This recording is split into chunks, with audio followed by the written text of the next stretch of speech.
प्यारे बच्चों, जय हिंद। 7वीं कक्षा में हमारा आज का कार्यपत्रक है 29 और हिंदी विषय में हम पढ़ेंगे सर्वनाम। सर्वनाम पढ़ने से पहले मैं आपको एक छोटा सा अनुच्छेद पैराग्राफ पढ़कर सुनाती हूँ। इसे आप भी पढ़िए और समझिए। संजय जब खेल कर घर आया तो संजय के पास संजय की माँ को सुनाने के लिए एक बड़ी मजेदार बात थी। आते ही संजय ने माँ से कहा, माँ, पता है आज क्या हुआ? क्या हुआ? संजय की माँ ने पूछा। संजय ने कहा, एक कुत्ते ने संजय की गेंद ले ली। कुत्ता संजय की गेंद पकड़कर इधर उधर भागता रहा, पर कुत्ते ने गेंद नहीं छोड़ी। आखिरकार कुत्ता जिन दीदी का था, उन दीदी ने संजय को पैसे दिए और संजय जाकर नई गेंद ले आया। भाई, किस्सा तो मजेदार है, पर सुनने में कुछ अटपटा सा लग रहा है ना? जानते हैं क्यों? इसमें संज्ञा शब्दों का बार बार प्रयोग किया गया है। बार बार संजय शब्द आ रहा है कि संजय खेलकर घर आया तो संजय के पास संजय की माँ को सुनाने के लिए मजेदार बात थी। बड़ा अटपटा लगता है। हमें कहना चाहिए था, संजय जब खेलकर घर आया तो उसके पास अपनी माँ को सुनाने के लिए एक बड़ी मजेदार बात थी। आते ही उसने माँ से कहा, माँ, पता है आज क्या हुआ? क्या हुआ? उसकी माँ ने पूछा। यहाँ संजय की जगह उसकी, उसके जैसे शब्द आ रहे हैं। उसने कहा, आज एक कुत्ते ने मेरी गेंद ले ली। वह मेरी गेंद पकड़कर इधर उधर भागता रहा, पर उसने गेंद नहीं छोड़ी। आखिरकार कुत्ता जिन दीदी का था, उन्होंने मुझको पैसे दिए और मैं जाकर नई गेंद ले आया। तो ऐसा होना चाहिए था ये अनुच्छेद।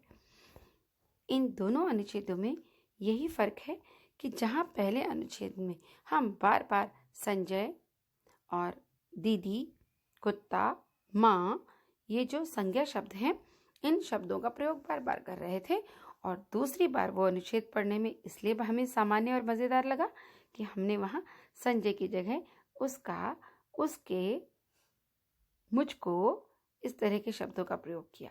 मैं, मुझको, इसके, उसके, वह, उसने, ऐसे शब्दों का प्रयोग किया।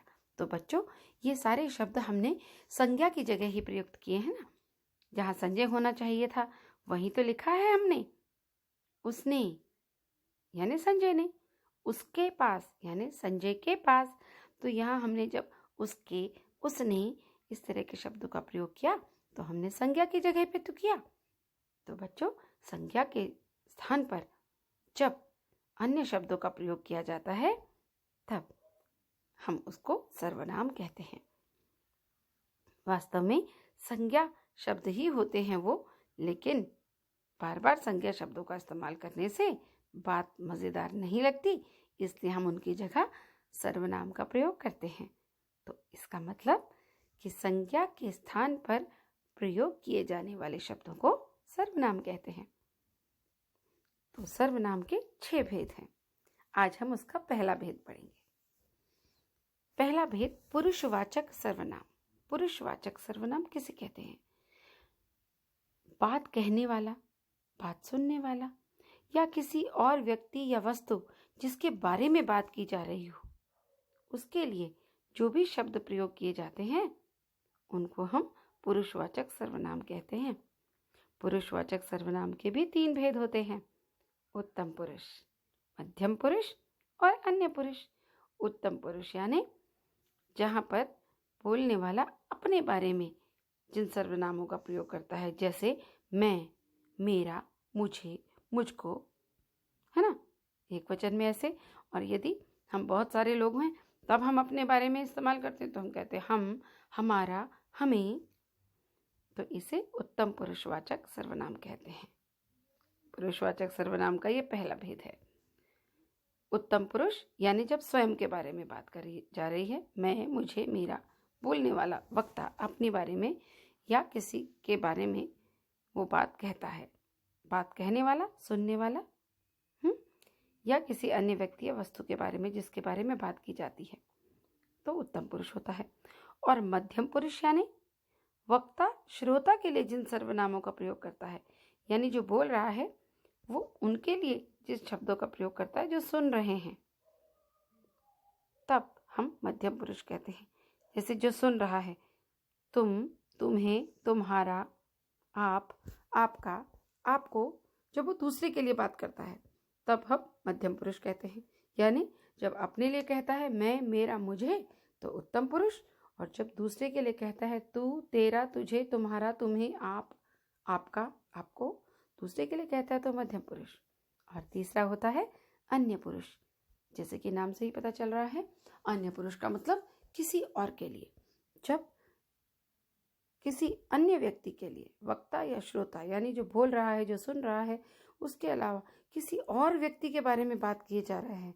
जैसे यहाँ पर वक्ता था संजय जो बोल रहा था, श्रोता थी उसकी माँ, तो जहाँ संजय के लिए इस्तेमाल हुआ है वहाँ उत्तम पुरुष है, जहाँ श्रोता उसकी माँ के लिए इस्तेमाल हुआ है वो मध्यम पुरुष है। और अन्य पुरुष कौन थे इसमें? जिन दीदी का था, उन दीदी ने, है ना।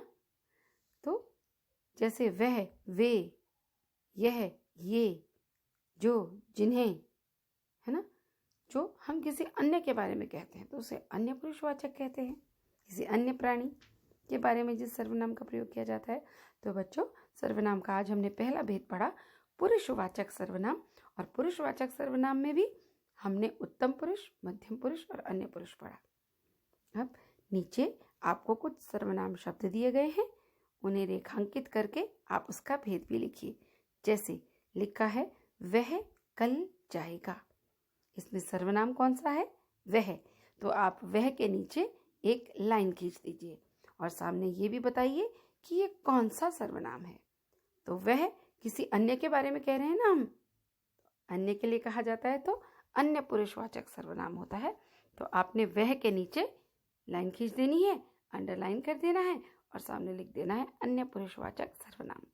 ऐसे ही आप खुद जाकर ला सकते हो, इसमें आप शब्द के नीचे आप अंडरलाइन कीजिए और आगे बताइए कि इस रेखांकित शब्द का कौन सा सर्वनाम है और कौन सा भेद है। तो बच्चों, ये काम आप जल्दी से कर लीजिए और जल्दी से करके मीनाक्षी मैडम तक पहुंचा दीजिए।